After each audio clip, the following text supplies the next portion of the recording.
Welcome back to the AB Scout Project. I'm Krieger. This is Alpha Bravo, and today we're starting off with, a little bit older one of the core class Maximals from the Rise of the Beast, the Rhinox, and also the Beast Attacker Target Master Rhinox. So I heard you like your Rhino, so I gave a Rhino to your Rhino. Anyway, he looks alright. Of course, he doesn't look like the movie because this was kind of the halfway concept where they kind of started at Beast Wars and kind of came up with a halfway between a Bayverse and a Beast Wars.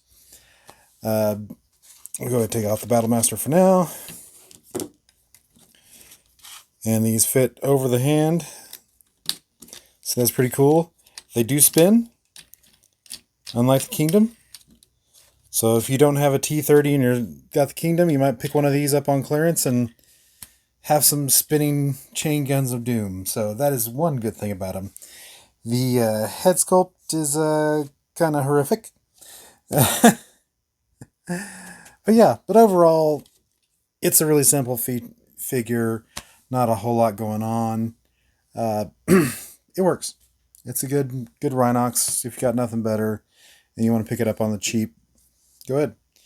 You have the Battlemaster, the Gatling gun there. That's pretty neat. And he just kind of folds back. There we go. Fold up that. Fold out all the arm, all the feet. And he's a little rhino. So that's pretty neat. All right, we'll set him aside for a sec. We'll bring in our current winner, the T30. And you see, a lot different. They stripped out all the greens, which I actually think took a lot away, actually. Just the greens actually helped the T30, the original Rhinox, really set apart. Where this is just a bunch of brown and silver. I mean, I think it would have been better if they did the silver and green, actually. That'd probably been better. But yeah, that's the robot mode. Let's look at the Rhino mode. And here we have the Rise of the Beast Rhinoxes in their Beast mode. You got Papa and Son there, very proud. But yeah, very boxy Rhino molds. Actually, the smaller one I think has a little bit more interest in it, a lot more contour to him. The little one really doesn't have any true articulation. He can pretty much do a namaste. That's about it. The big one, I mean, you got to pop these out.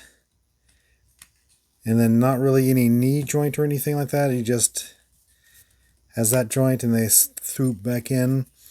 The back ones just do that. They can stow all the way in. You stow the chain guns on his shoulders for a definite message of don't mess with my son. But yes, I know I'm tragically uncool. But yeah, it's okay. It's really boxy, but okay. We'll bring in the T30. You see, definitely T30, a lot more convincing Rhino than this one. I know it's supposed to be techno-organic, but having the screw on the side really doesn't make it look that great. I mean, it's kind of like commit to the bit one way or another. But anyway, not a whole lot to say. Like I said, pretty much the hybrid between the Beast Wars cartoon and the Bayverse full. Yeah, it's a halfway. It's a concept. All right, let's go to our final decision. So, is this our new IDW G1 Rhinox? No, the T30 is still going to be our winner just because it does look like the animation and the comic. So this one, like I said, if you couldn't get a hold of the T30 or the Kingdom, I think you can probably still pick up the Kingdom on the cheap. But if you couldn't get either, this is now on clearance at Walmart. So you can probably pick them up pretty cheap and have a Rhinox. But definitely, if you want a good Rhinox, go after the T30 or even the Takara recoloring that's a little bit more accurate. But yeah, let's go on the next one. Next up, we got the Studio Series 86 Steeljaw, and he's just a tiny little guy. You know, he's got the box head and the lion face, and the wings and some guns, and the tail, which we'll talk about that here in a second. But yeah, just little stick arm. Oh, it's kind of stiff, and that popped off. Anyway, very limited articulation. Pretty small. I'll show you here. You focus because my phone doesn't want to focus on something so small. So, like, here is a MP Halbach. Just give you a size compare, and you can see he's about half the size he needs to be. Bring in the Chug Human, which he is almost the right size for a lion for a Chug Human. Maybe a little small for that too. But make a good pet. Alright. Bring in our current Steeljaw, which is still the Fall of Cybertron, the original one. And that's actually more convincing for a correct scale. So, yeah, most cassettes are one scale smaller than whatever scale they come out on. So this would be more for a core class. Whereas if there was an MP that was, that size, it would be the correct size for a Steeljaw. But it does kind of look like the animation. And the part about the wings I was going to talk about and the tail is that whole section just pops off. And that's, when you transform it, you've got to set that aside. The wings come off. If you find something else with 3mm pegs, you can, stick the wings on. And yeah. And now, one benefit of popping off is that you get the dish, the sound dish, that comes with an little adapter. This thing comes off. You stick that on, and he's just boom boxing, just blasting that sound out. We'll bring in twin cast here in for a second just to show you what you can do with it. You can pop that off. Pop that off. That's just a tab in a slot. And stick it over. Actually, stick it over the hand. And have the hand speakers, which if you want 2 for blaster, you got to buy 2 Steeljaws, which I wouldn't recommend. But yeah. So super part formery, pretty small, but looks okay. Let's look at his cassette mode.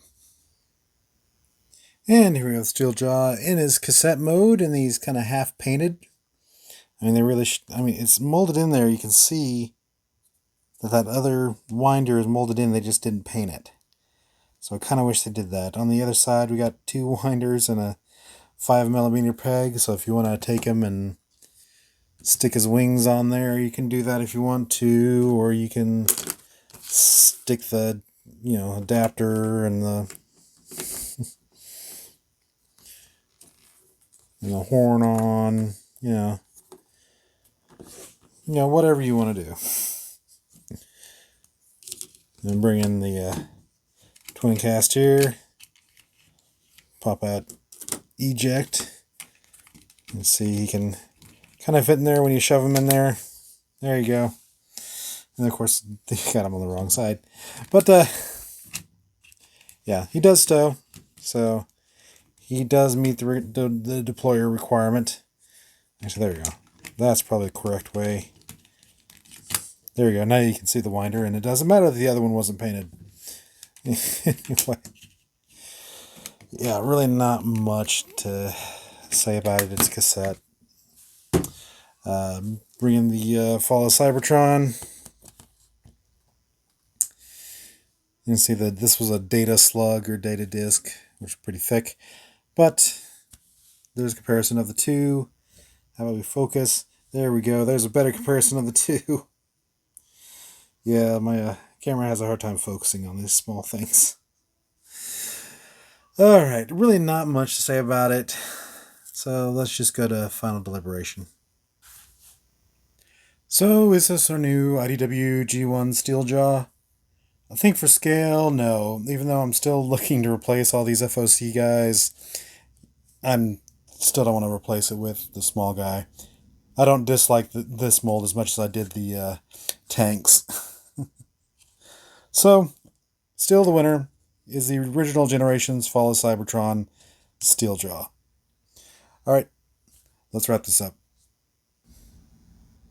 And that's it for today. Thank you for joining us today on the AB Scout Project. Please like, share, subscribe, leave a comment, ring that bell, and I'll see y'all later.